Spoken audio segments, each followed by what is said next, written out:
오늘은 여기 타자가 좀 잘못 쳤어요. 하나님의 마음에 든 사람이 아니고 하나님이 마음에 둔 사람이에요. 마음에 둔 사람.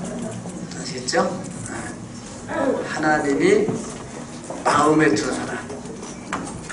오늘 말씀의 요절, 어디서 이 말씀의 주제를 따는가 하면은 17절, 18절을 보시면 사람이 무엇이간데 주께서 그를 크게 만드사 그에게 마음을 두시고 아침마다 권징하시며 순간마다 단련하시나이까. 아멘. 여러분, 저는 이제 나이가 좀 들어서 우리 주변에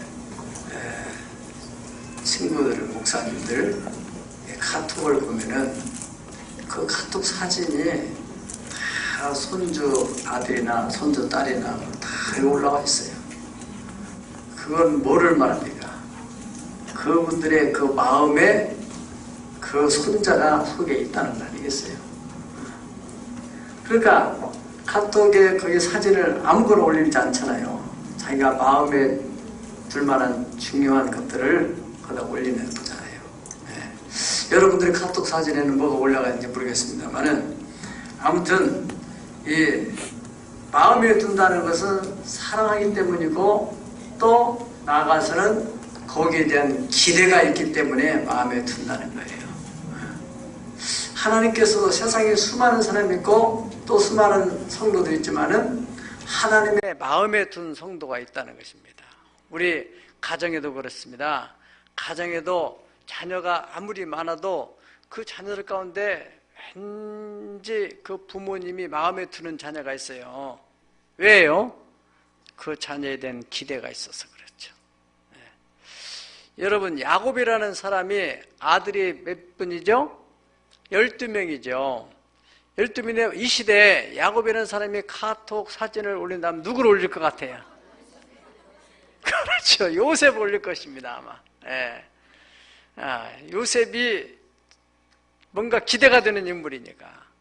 11번째 태어났지만은 큰아들 또 보니까 뭐 그렇게 기대가 되지 않고 둘째도 셋째도 열째도. 그런데 11번째 요셉이라는 아이는 뭔가 아이가 비전이 있는, 뭔가 이 가문을 일으켜 세울 만한 그런 아이로 보여져서 그 카톡 사진 제게 한 것은, 그 당시에는 카톡은 없었지만은 12명 아들 가운데서 특별히 다른 아이들은 옷을 그저 대충 입혔는데 요셉에게만 채색 옷을 입혔어요.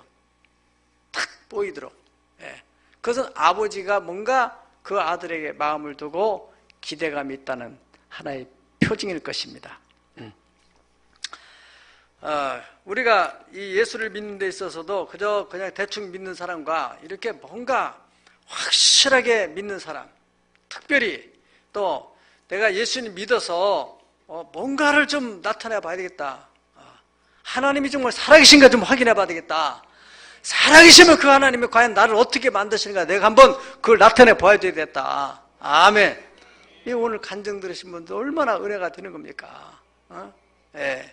자녀가 군대 가서 3일 만에 돌아오면 이거 얼마나 낙심이 되는, 이건 내가 하나님하고 결판을 내봐야 되겠다. 100번째 기도를 해가지고 아들도 바꾸고. 나는 이해가 좀 안 되는 게 있어요. 군대 가서도 잘 안 되는 사람이 어떻게 또 사범으로 갔는지 그것도 참 기이한 일이에요. 또 관장님이 어떻게 그렇게 빨리도 받아줬는지 희한한 일이잖아요. 그리고 가정에서 문제가 있는데 그 문제가 드러나지 않는 것은 더 큰 문제예요. 나중에 더 큰 문제가 발생하셨어요. 기도할 때 그 문제가 드러나요. 그래 빨리 치유가 되죠. 사람 병도 마찬가지예요. 병이 병원에 가서 몸은 아픈데 안 드러난다면 그것도 심각한 문제예요. 병이 드러나야 돼요. 드러나. 이 병은 어떤 병이다. 드러나서 거기다 진단을 해서 처방이 나오고 그래야 치유하는 방향을 잡지 않겠습니까? 우리 삶도 마찬가지입니다. 그래서 우리가 기도한다는 건 참으로 중요한 거예요. 하나님께서 왜 사람을 그 마음에 두냐면은 그 사람을 통해서 하나님이 영광을 받으시기 위해서 그렇습니다. 따라서 하나님은 영광을 받기 위해서 인간을 만드셨고 영광을 받기 위해서 성도를 택하신다. 아멘. 그래서 영광을 위한 존재입니다, 우리는. 예. 그래서 그 사람들 가운데 영광에 대한 하나님의 기대가 있는데 그 가운데 특별히 저 사람은 특별하게 하나님께 영광을 돌리게 돼. 영광이라는 것은 하나님의 존재. 저 사람을 보니까 하나님이 정말 살아시구나. 두 번째는 저 사람을 보니까 하나님은 과연 정말 위대하신 분이구나. 어떤 사람은 생각에 나는 뭐 별 볼 일이 없는데 그래서 하나님이 나를 마음에 안 드실 것이다. 하나님이 마음에 둘 사람에 대한 조건이 있다면요, 정말로 가능성이 없어 보이는 사람이에요. 성경에 고린도서에 보면은 형제들아, 하나님이 우리를 택하심을 보라. 우리 가운데서 문벌 좋은 자가 많지 않고 능한 자도 많지 않지 않느냐. 다 우리가 부족하지만은 하나님이 약한 자를 들어서 강한 자를 부끄럽게 하시고 없는 자를 붙어서 있는 것을 멸하려 하려 하심이니라. 이는 아무 육체라도 자기를 자랑하지 못하게 하려 하심이다. 하나님이 하셨구나. 할렐루야. 그래서 여러분 가운데서 나는 정말 이런 내가 가진 것도 없고 배운 것도 없고 이런 환경에서 무슨 일이 벌어질 것인가. 하나님은 그런 사람을 좋아하시는 거예요. 예. 저 사람을 통해서 하나님의 은혜가 임하게 되면 그게 하나님의 영광에 나타나는 거예요. 그 영광이라는 사람들이 볼 때 정말 하나님은 살아 계시는구나. 저가 믿는 하나님은 대단한 분이구나. 그것으로 하나님은 기뻐하시는 것입니다. 그럴 때 주변에 안 믿는 사람들, 하나님의 형상들을 지음받은 백성들이 그 사람 때문에 돌아오는 거예요. 어설프게 대충 믿던 사람이 그 사람 때문에 확실하게 믿게 되는 일이 벌어진다는 것입니다. 할렐루야. 성경에 보면은 하나님께서 마음에 둔 사람들이 그리 많지 않아요. 성경에 이렇게 많은 역사 속에서 아브람 같은 사람, 모세나 요셉이나 또 다윗이나 사무엘이나 에스더, 느헤미야, 다니엘, 또 신약시대 예수님 12제자나 사도 바울 같은 사람들. 근데 오늘 본문에 나오는 욥이라는 사람도 역시 하나님의 마음에 둔 사람이에요. 하나님이 마음에 둔 사람은 참 이렇게 쉽게 생각하고 표면적으로 보면은 사랑받으니까 참 좋겠다. 그렇잖아요. 사랑받는 존재잖아요. 특별한 관심을 가지고 있으니까. 그런데 또 한편에는 굉장히 부담스러운 일이에요. 자꾸 하나님이 기대를 가지고 있으니까 그 하나님의 기대에 부응해야 된다는 그런 부담감이 있는 거예요. 그렇잖아요. 저도 그런 부담감이 많이 있는 사람이에요. 하나님이 우리 교회를 마음에 두고 있기 때문에 우리 교회를 통해 사람들이 볼 때 정말 저 새하늘의 교회 보니까 하나님이 살아계시다. 새하늘의 교회를 보니까 하나님은 정말 위대한 분이다. 그래서 우리 아이들, 특별히 이제 여러분들이 지금 당장 생활에 어떤 문제 해결되는 것도 중요하지만은 근본적인 것은 여러분의 자녀를 바로 세우는 것입니다. 자녀, 다음 세대. 제가 오늘 아침에도 그런 말씀드렸어요. 좀 민감한 부분이지만은 좀 여러분들이 제가 기도하는 중에 생각한 것이니까 편하게 들으시면 좋겠어요. 우리가 이 북한과 남한으로 볼 때요, 이런 평화로운 분위기가 계속적으로 가게 되면은 어떤 일이 벌어질 것인가 한번 생각해 보셨어요? 나름대로 생각이 다 다르겠지만 제가 생각하기에는 우리는 북한에 의해서 이렇게 통일이 일어나지 않을까 이런 우려가 생기는 거예요. 저는요. 이런 이제 평화로운 분위기가 계속 그렇게 간다면은. 왜냐? 우리는 대통령이 자꾸 4년에 한 번씩 바뀌게 되기 때문에 정책이 자꾸 바뀌어져요. 그런데 북한은 저 지금 젊은 지도자가 34살이니까 앞으로 30년 가더라도 64밖에 안 돼요. 근데 거기는 정년퇴직 있는 것도 아니고 돌아가실 때까지, 죽을 때까지 하는 것이기 때문에 일관성 있게, 그거는 3대가 이어오면서 일관성 있는 방향으로 지금 가고 있는데 우리는 이 1948년도에 이 나라가 정부가 수립된 이후에 얼마나 많은 정책들이 바뀌고 유동을 하고 있습니까?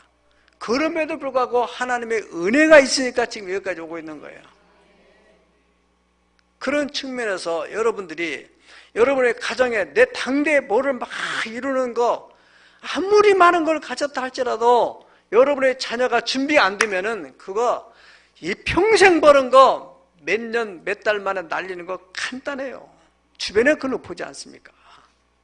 그래서 성경에는 여호와를 경외하며 그 계명을 크게 즐거워하는 자들은 그 후손이 땅에서 강성해지며 정직자의 후대가 복이 있으리로다. 그 다음에 부유와 재물과 의가 그 집에 있다. 그렇게 말했어요. 후손이 잘 돼야 돼요. 후손. 우리 교회는 그래서 이 명문가를 세운다는 비전, 하나님 우리에게 주신 거고, 하나님은 그 분야에 대해서 우리 교회에 대해 기대를 가지고 계세요. 아멘. 그래서 저는 목회의 방향을 거기다 초점을 두고 하고 있는 것입니다. 그래서 아침에 비전 예배 때 우리 아이들을 깨우고 또 비전 스쿨에 관심을 가지고 너 하나님의 사람을 통해서 우리 예산을 투여해가지고 외국에 자꾸 아이들을 견학을 시켜서 글로벌 시대에 그 좀 사고 체계가 좀 넓어질 수 있도록 사람이 견문이 넓어져야 생각도 넓어지지 않겠어요? 그런 측면. 또 지금 우리가 국제학교를 세우고 하는 것도 다 그런 일관성 있는 하나님의 비전을 성취하려고. 그래서 당대에는 뭐 우리 교회가 그렇게 빛이 안 날지라도 나중에 한 세대가 지나가면은 역시 그 새하늘의 교회가 교회다운 교회다. 다른 사람도 똑같이 예수를 믿었는데 여기서 신앙생활하는 사람들 후손들이 인물이 걸출한 인물이 나온다 이거예요. 여러분 이 시대 보세요. 아이들이 너무너무 약해잖아요. 조금만 마음이 부담이 오고 어려우면은 옥상에 올라가서 떨어져 버린다 이거예요. 그렇게 정신적으로 약한 애들이 뭘 하겠어요. 그런데 하나님의 말씀으로 잘 양육이 되면은 강해지게 돼 있어요. 정말 확실한 복음이 들어가게 되면은 강해진다니까요. 네. 우리 국제학교에서 공부하다가 이제 중학교 과정을 마치고 그 엄마가 동산고등학교를 보내고 싶다 해가지고 우리가 그 성적해서 또 추천서를 해서 또 중학교 과정 마친 거 미국에서 증명서 떠다가 이렇게 학교에 보내줬더니 학교에서 딱 합격을 시켜줬어요. 그래서 그 학생이 교회는 다른 교회에 나가지만은 우리 뿌리에 대한 것, 또 사상적으로 이 학생이 잘 여기에 대해서 관심 많이 가지고 있어요. 그래서 지난주 철회 때 나왔어요. 그런데 그 철회 때 나와서 정상회담을 앞에 두고 자기가 너무너무 마음이 부담돼서 금식을 했대요. 얼마나 기특해요. 얼마나. 중학생, 이제 고등학교 1학년인데, 야, 근데 너 거기, 그 학교 너무나 그 실력 있는 애들 밑에서 따라가는데 힘들지 않냐? 그랬더니, 처음에는 좀 힘들었는데요. 성령님이 도와주셔가지고, 나도 모르게 언젠가 보니까 가운데쯤 갔더라고요. 자, 얼마나 감사해요. 그게 보람이라고요. 그게 보람이에요. 목회하는데. 여러분, 그러니까 하나님의 자꾸 관심을 가지고 기대하고 이런 사람은 한편에는 이 마음에 부담이 나요. 여러분이 회사 생활을 마찬가지, 직장 생활하는데도 그냥 사장이 뭐 그냥 마음에 별로 안 드는 사람은 나도 부담 없는 거예요. 사장이 기대하는 사람, 저 과장이 뭔가 실적으로 우리 회사에 저 부서가 정말 우리 회사를 먹여 살린다. 이런 마음을 가지고 있으면은 그게 과장이든 혹은 책임자가 얼마나 많이 부담되겠어요. 당연히 부담되죠. 부담을 가져야만 되죠. 하나님께서 그 마음에 둔 사람은 하나님이 큰 기대를 하고 있는 사람이에요. 17절 보십시다. 17절 다 같이 시작. 사람이 무엇이기에 주께서 그를 크게 만드사 그에게 마음을 두시고 그랬어요. 네.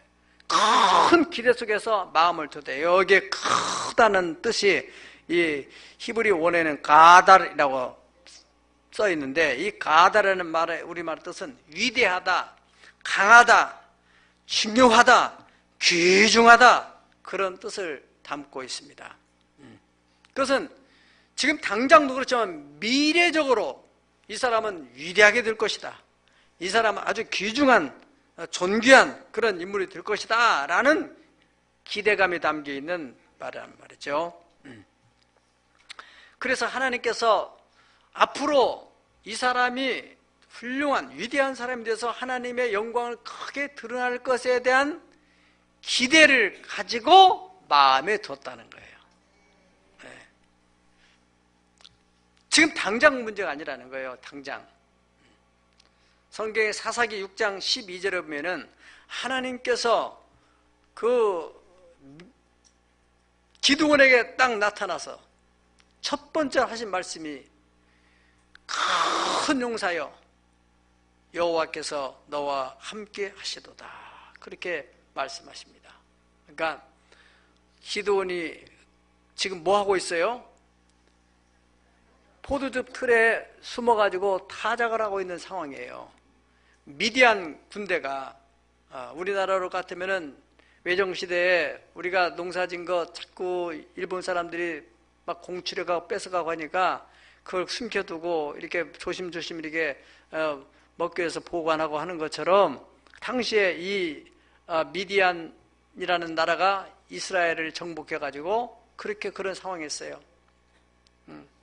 그러니까 그 안 뺏기려고 포도즙 틀에 그 숨어가지고 타작을 하고 있는 그때 하나님께 나타나가지고 큰 용사라고 그래요. 이 기드온은 사실 소심한 사람이에요. 겁도 많은 사람이에요. 두려운 사람. 그리고 또 이 가정 환경적으로도 므낫세 지파 가운데서 자기는 가장 작은 자다. 그러니까 다시 말하면은 하나님이 잘못 찾아왔어요. 저는 큰 용사하고는 너무너무 거리가 먼 사람이에요. 그런 말이에요. 네. 그런데 하나님은 큰 용사라고 그랬어요.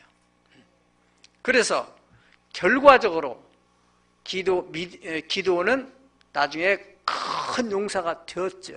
그리고 나서 미디안의 수십만을 다 물리치고 이스라엘의 영도자로 세워지게 되지 않습니까? 하나님의 마음에 드신 거예요. 약한 자, 작은 자, 이 기드온을. 하나님께서 아브라함, 믿음의 조상 아브라함을 부를 때도 그 아브라함의 그 현실은 너무너무 형편없는 사람이에요. 아브라함의 아버지는 우상 파는 사람이에요. 우상 팔아서 먹고 사는 사람이고, 아브라함은 그 밑에서 살다가 너무너무 세월이 많이 흘러가지고 나이가 75세, 소망 없는 노인네야. 그때 하나님께서 아브라함에게 말씀하십니다. 아브라함아, 너는 이제 그렇게 살지 말고 너의 본토, 친척, 아비 집을 떠나서 내가 너에게 지시할 땅으로 가라. 그러면 내가 너로 큰 민족을 이루고 네 이름을 창대하게 만들으니 너는 복의 근원이 될 것이다. 할렐루야. 우리 가운데서 연세가 좀 있다 할지라도 여러분 75세 다시 시작하는 겁니다. 나이가 문제가 아니에요. 그러니까 너가 예수를 믿으려면 지금까지 살던 그 삶의 스타일, 방법, 그것을 버리고 성경을 좀 제대로 읽어보고 성경적 가치관, 하나님의 어떤 뜻이 어떤 것인가, 나를 향한 하나님의 기대는 어떤 방향이 있는가, 이것을 성경을 통해서 보고 그 길을 따라요. 아브라함이 여호와의 말씀을 쫓아가는 것처럼 단순히 교회에 나오는 정도가 아니라 정말 제대로 믿어보라 그 말이죠. 그러면 거기서부터 새로운 역사가 일어나는 것입니다. 아멘. 아브라함도 넘어지고 또 엎어지고 그렇지만은 마침내 세월이 흐른 후에 하나님의 연단 훈련 속에서 그가 믿음의 조상으로 만들어지잖아요. 100세의 아들을 얻게 되고 또 그 아들을 하나님께 바치라고 하니까 그냥 간단히 바칠 만한 그런 믿음의 사람으로 만들어진 거 아니겠습니까? 마가복음 1장 16절에 18절, 17절을 보면은 예수님께서 베드로와 또 안드레 형제지간에 고기 잡는 데 찾아오셔가지고 말씀하신 거예요. 나를 따라오라고 하면서 내가 이제 너희로 사람을 낚는 어부가 되게 하리라. 고기만 잡는 사람이 사람을 낚는 어부라는 것은 사람을 인솔해 갈 수 있는 그러한 리더, 지도자를 만들어주겠다. 그게 베드로는 사실은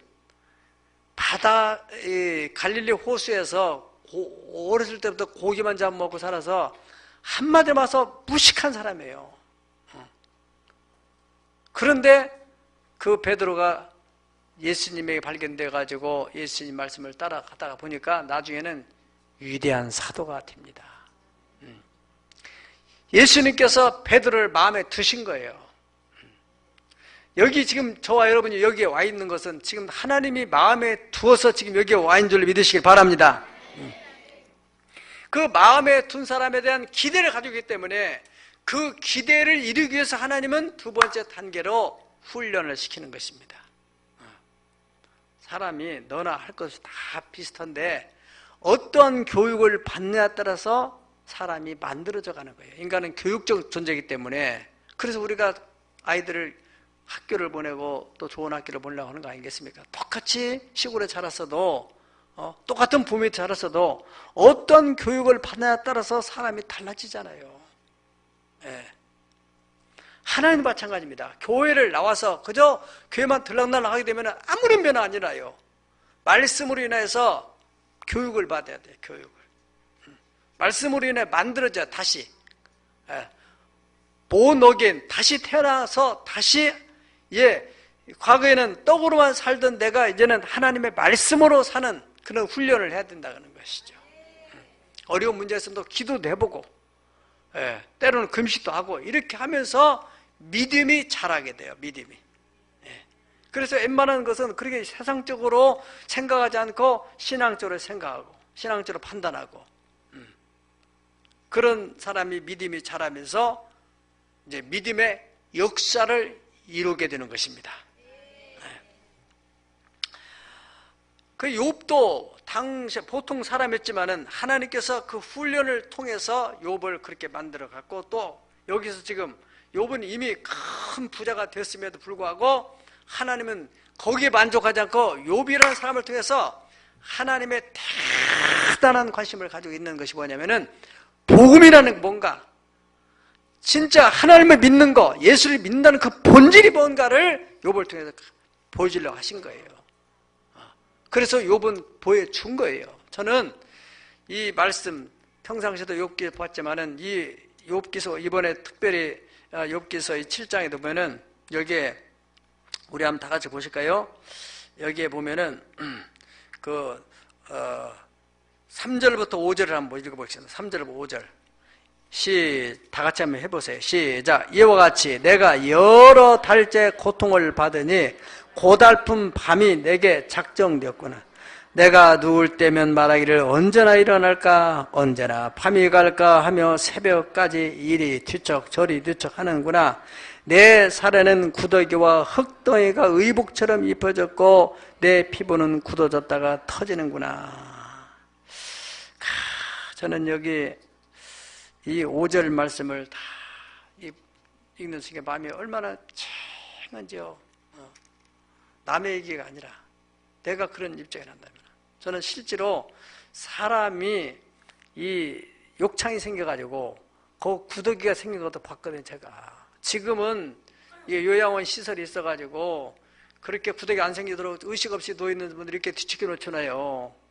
그냥 놔둬버리면 시골 같은 데서 옛날에는 뭐 그런 시설 없잖아요. 놔두면은 여기서 구더기 생깁니다. 그래서 살 속에 구더기가 막 돌아다니면서 일 때 얼마나 아프기도 하고 근지럽기도 하고 그러니까 아마 욥이 어떻게 해결 방법이 있으니까 흙에 굴러진 않았나. 그러니까 이 몸이 어떻게 됐어요?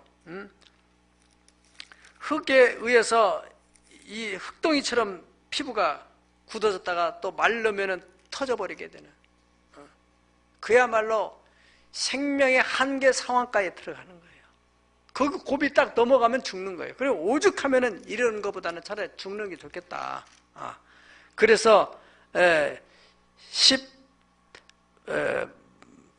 5절에 보면은 그런 말씀 있잖아요. 이러므로 내 마음이 뼈를 깎는 고통을 겪느니 차라리 숨이 막히는 것과 죽는 것을 택하리라.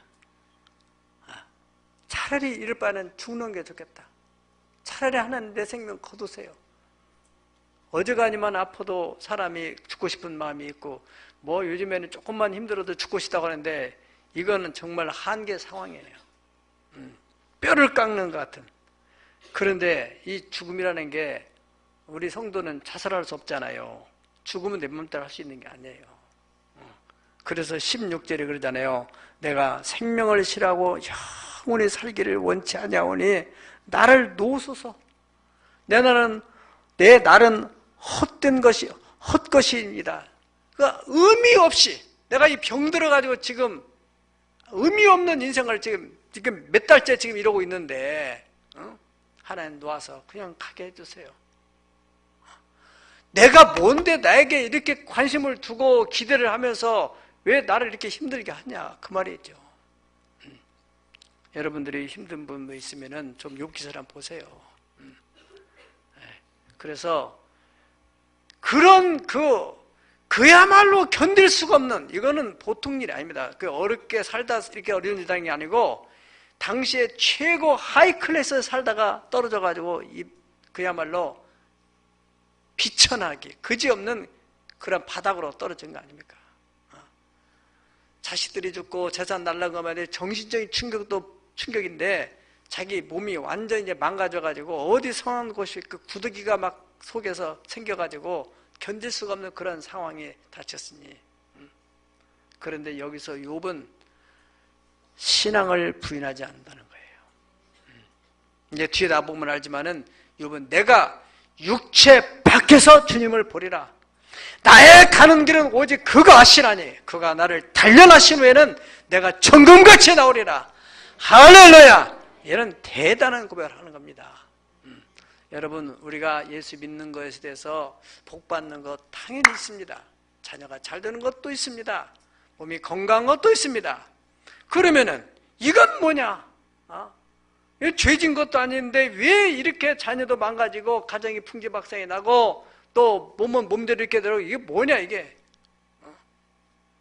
이거는 뭐가 문제가 있다. 기독교 안에는 이것도 있고 저것도 있지만은 더 깊이 들어가게 되면은 기독교의 핵심은 십자가와 부활입니다. 따라하시다. 기독교의 핵심은 십자가와 부활이다. 예. 양파 껍질같이 여러분 껍질만 이렇게 벗기면서 이것이다 저것이다 이렇게 하고 기독교를 폄하하면 안 돼요. 기독교 속에 깊이 들어가게 되면은 그 양파 껍질은 껍질일 뿐이고 거기에 가운데 핵심, 거기에 생명의 씨가 거기 있는 거잖아요. 응? 생명의 씨가. 예. 노란 그 생명의 씨가 심겨지면 그것이 나오는 거예요. 나머지는 다 이 생명의 씨를 위해서 존재하는 것처럼 성경은 말하기를 믿음의 결국은 영혼의 구원을 받는 거다. 이 땅에서 7, 80년 살아가는 데서 잘 먹고 잘 살고 이것이 기독교라 한다면 잘못 알고 있는 거예요. 기독교는 죽음 뒤에 영원한 부활의 생명, 그 부활은 이 땅에서 얼마나 십자가의 삶을 살아갔느냐, 얼마나 그 십자가를 통해서 하나님의 존재를 드러냈느냐, 그거에 대해서 부활의 영광이 밝기가 다르다는 것을 고린도 15장에서 우리가 익히 다 배워서 알고 있습니다. 하나님께서 이 12절, 13절을 보면은요, 이 욥이 이렇게 고백을 합니다. 우리 다가 12절을 보실까요? 시작. 내가 바다니까 바다 괴물이니까 주께서 어찌하여 나를 지키시나이까. 여기가 바다이니까 바다 괴물이나이까. 그 당시 시적인 표현은 이 바다라는 것도 굉장히 무서운 존재거든요. 막 거칠고 괴물, 옛날 성경에는 용이라고 표현했는데 이것도 다루기가 힘든 거예요. 그러니까 내가 그렇게 독하지 않고 그렇게 거친 사람이 아닌데 왜 나를 그렇게 이렇게도 하나님이 거칠게 나를 다루십니까? 너를 너무 엄하게 다루고 있습니다. 그런 고백입니다. 하나님은 욥을 통해 뭐 하려고요?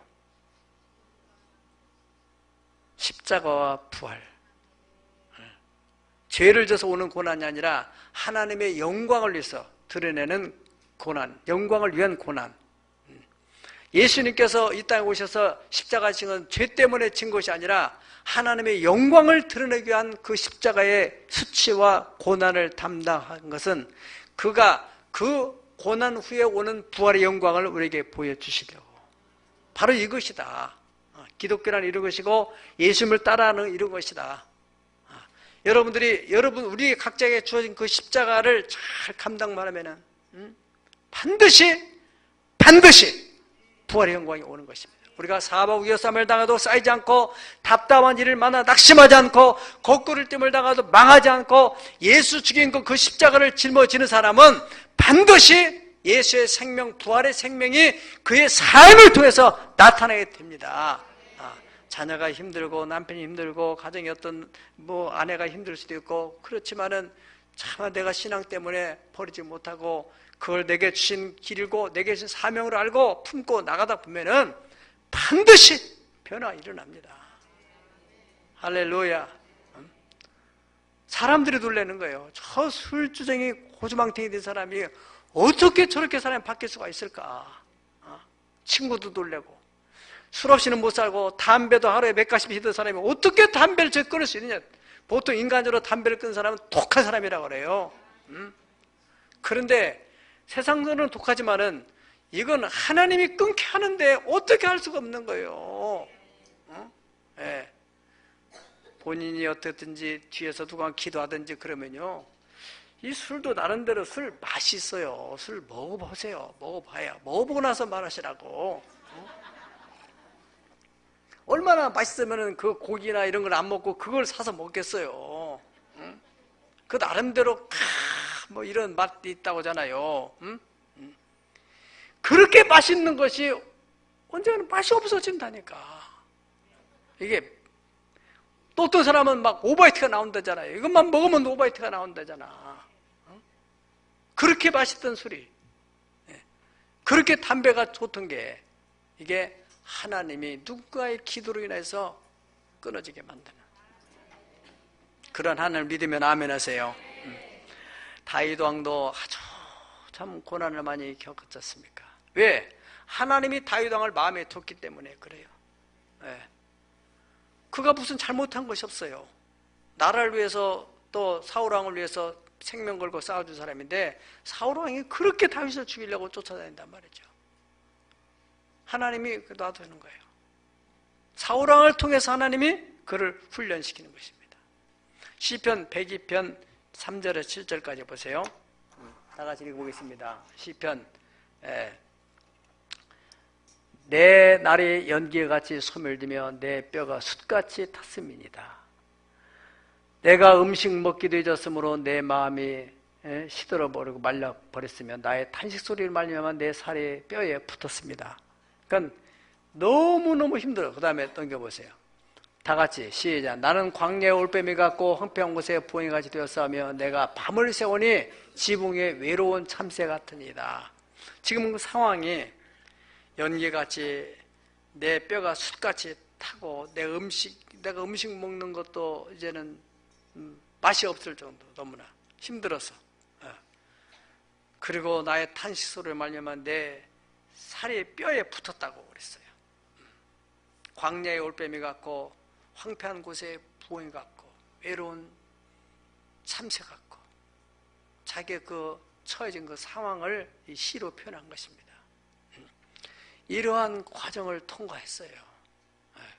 그러고 난 후에 하나님께서 그를 이스라엘의 왕 중의 왕, 위대한 왕으로 만드신 것입니다. 하나님이 그를 마음에 두셨기 때문에 그를 이렇게 혹독한 훈련의 과정을 통해서 만드셨다는 것입니다. 여러분들 가운데서 이러한 어려운 일이 자꾸 반복된다면 하나님이 여러분을 지금 만들고 계시다는 것을 믿으시고 인간적 방법으로 해결하려 하지 말고 하나님과 해결을, 쇼부를 보세요. 기도를 하든지 성경 읽든지 뭔가 신앙적인 방법을 해보세요. 그래서 그 살아계신 하나님을 만나보세요. 한번. 아멘. 성경에 역사하시는 하나님, 또 많은 사람들이 간증을 통해 말하고 하나님, 그 하나님은 과연 어디 계십니까? 우리가 지금 여기 온 것은 성경에 하나님 말씀하시기를 너희가 나를 택한 것이 아니라 내가 너희를 택하였다고 그랬어요. 이것은 너희로 말미암아 아는 과실을 맺어서 너희가 무엇을 구하든지 하나님께 받게 하기 위해서 그렇다. 그렇게 말씀하십니다. 그리고 주께서 택하시고 가까이 오게 하시고 주의 뜰에 거하게 하신 그 사람은 복 있는 사람입니다. 옆 사람 축복하시. 당신은 복 있는 사람입니다. 하나님은 당신을 지금 마음에 두고 계십니다. 당신이 고난은 하나님 훈련의 과정입니다. 훈련을 잘 통과하십시다. 마지막으로 하나님께서 관역을 삼았다네요. 관역. 예. 여기다가 읽어보시겠습니다. 20절입니다. 시작. 사람을 감찰하시며 내가 범죄했던들 주께 무슨 해가 되오리까? 어찌하여 나를 당신의 관역으로 삼으셔서 내게 무거운 짐이 되게 하셨나이까? 예. 관역은 우리가 활을 쏠 때 혹은 이제 총을 쏠 때 그 관역 있잖아요. 타켓 있잖아요. 그게 총 쏘는 사람이 다른 걸 쳐다보고 이렇게 정신이 다른 데 두고 그러면 안 되잖아요. 눈과 정신을 오직 관역에다 집중해서 쏴야 그 가운데 정통에 맞히는 것처럼 하나님께서는 집중적으로 우리를 타켓으로 삼고 계속 주의 장창, 성경에는 침 삼킬 동안도 기회를 안 준다는 거예요. 계속 나만 쳐다보고 있는 거예요. 왜? 아니, 저 사람은 좀 이렇게 좀 잘못한 일이 있어도 괜찮고 넘어가는데 왜 하나님은 나는 못 넘어가시는 거예요?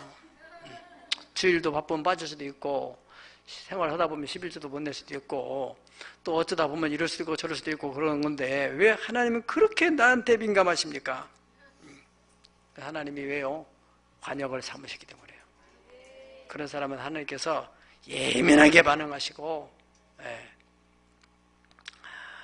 그 사람이 물질을 잘못 쓰면 물질로 하나님이 손을 대시든지 또 자녀를 통해서 간섭하시든지 또 건강을 통해서 간섭하시든지 또 더 수준 높은 사람들은 기도할 때 간섭을 하시고 기도할 때 또 하나님께서 이렇게 저렇게 또 깨닫게 하시고 오늘 간증하신 분들잖아요. 그만큼 수준이 있으니까 내 문제가 있는데 왜 이쪽 기도를 내가 하고 있는 거예요? 성령님이 그렇게 인도하시는 거예요. 그래서 말씀을 읽을 때 또 설교를 들을 때 왜 저 목사는 내게만 하는 거예요? 이것은 하나님의 간섭이에요. 내가 여러분들을 문제를 알기 위해서 정보를 수집해가지고 설교하는 게 아닙니다. 이번 주도 누구 만난 사람도 없어요. 몽골 갔다 왔잖아요, 제가. 하나님께서 다 그 말씀으로 간섭하시는 거예요. 너가 이렇게 믿음으로 살아봐라. 우리가 성경에 보면 다윗이라는 사람을 하나님께서 얼마나 속독하게 엄하게 다뤘냐면은 그 밧세바 한번 범했다는 그 사건이 그 가정에 거기서 태어난 아들을 하나님이 데려가고 거기서 끝나지 않고 그 집에 배다른 형제가 있었어요.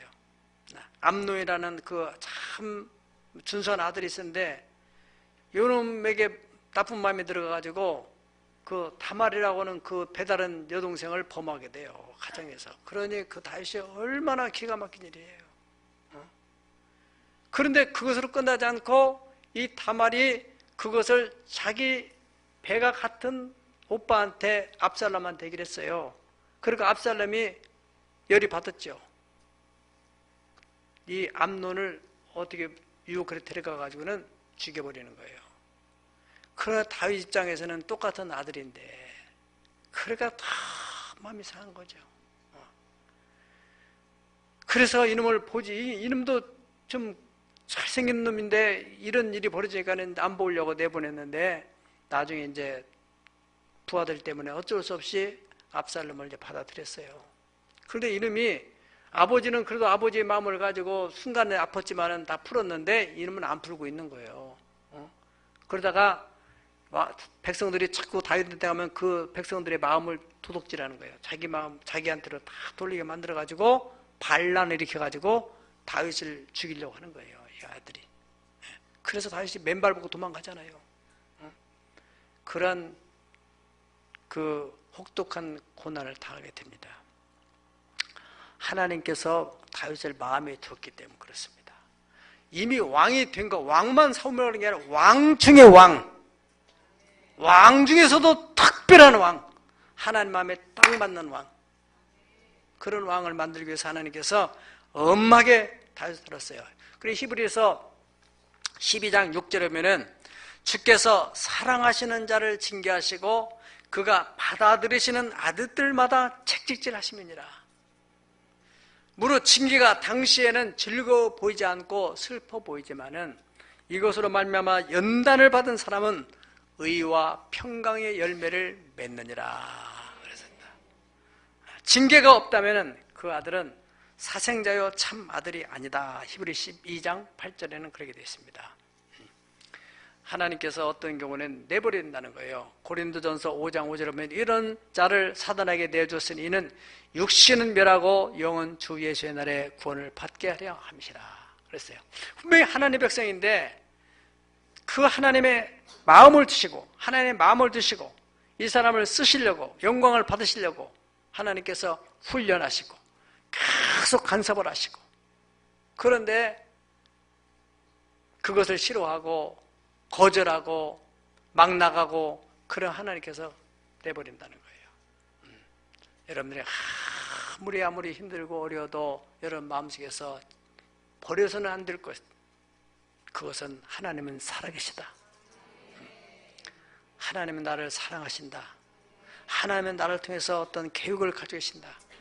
그것만 여러분이 놓지 않고만 있으면은, 그거 붙들고만 나가면은 반드시 연단 후에 정금같이 나오게 될 것입니다.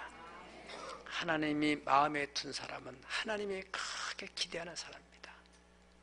그 기대하는 그 기대로 하나님 이상적 기대로 끝나지 않고 그것을 실질적으로 그 기대에 부응할 수 있는 사람으로 만들기 위해서 훈련의 과정을 들어가게 만드시는 것입니다. 훈련을 마쳤다고 해서 그냥 놔두지 않습니다. 계속해서 주목하시고 관역을 삼으셔서 아침마다 분초마다 침 삼킬 동안도 놓지 않으시고 하나님이 말씀을 읽을 때, 기도할 때, 찬양을 드릴 때, 누구의 간증을 때 여러 채널을 통해서 간섭을 해가시는 거예요. 그래서 그를 통하여서 과연 신앙이 무엇인지, 복음이 무엇인지, 인생이 무엇인지, 그래, 신앙이라는 것은 그저 복받고 편안하게 살고 이 정도가 아니라 그보다 더 본질적인 것은 십자가 뒤에 있는 그 부활의 영원한 영광이다. 거기에 눈만 뜨게 되면은 여러분 자자손손 천대만대로 신앙의 명문가를 이루면서 영광을 드러나게 될 것입니다. 기도하겠습니다.